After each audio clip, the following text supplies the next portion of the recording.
It's Unplugged. Adam Collins here at Edgbaston, ahead of England's 1000th Test match of all time, which starts against India tomorrow.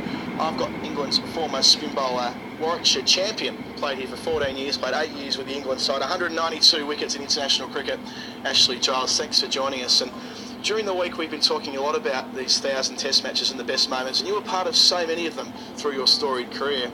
Let's start with In the Dark, Karachi 2000. A lot of people talk about Graham Thorpe hitting the winning runs, but how about your 7 wickets? It's a great way to burst onto the international scene not long after you arrived. Yeah, that was my first Test tour, and I remember it being a great tour. A lot of really big senior players, including the likes of Thorpe, Stewart, Hussain, Caddick, Goff. Touring Pakistan was completely different, and we'd heard some horror stories as young players, but we had a fantastic time there. And Karachi just sort of capped it off. We were flying home the next day. The Test match, as I remember it, really accelerated in that last, say, 24 hours. And suddenly there we were winning in the dark. But to be part of it was great. To have some personal success was also, good fun. But it's only when you look back and you were part of that it is something special. You press fast forward from the Karachi miracle 5 years back to here, to Edgbaston, the club where you're currently the Director of Sport. It was a week after you had a tough time at Lord's, a huge Test series against the Australians, and you had a wonderful Test match yourself, especially in the first innings, picking up Ricky Ponting and then Michael Clarke, 2 clutch dismissals, Adam Gilchrist in the second dig, and that wonderful final day. What are your recollections of that moment in time, which many people say is the greatest Test match ever played? Yeah, I mean, again, in reflection, just how special it was at the time, just how nervous we were, and how close it was. I mean, I guess we got out of bed that morning not expecting for it to get that close. We didn't take anything for granted by any means, but to get down to the wire like that, I think at some point we thought we'd thrown this away, and with it probably the Ashes. But that moment, just the ecstasy, really, the whole team, and I suppose that really kick-started the rest of that summer, which you talk about great Test matches.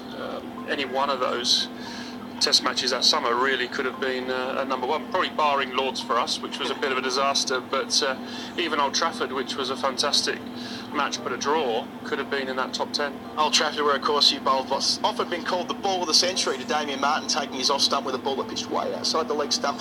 Moved to Trent Bridge, the 4th Test match, 13 runs to win when you joined Matthew Hoggard. You hit the winning runs off Shane Warne. You weren't expecting necessarily to be a factor with the bat, but what was it like hitting the winning runs in a Test match which had so much riding on it?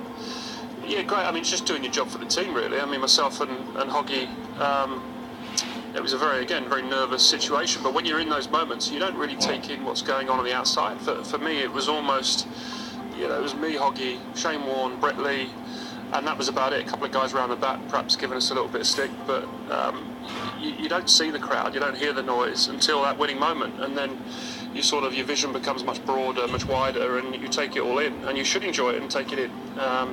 I get a lot of credit for that Test match and those 7 runs, but it was a small part to play in a Test match where others played very big parts. You picked a pretty good time to score your highest Test score the following week at the Oval. You came in with England 199 for 7.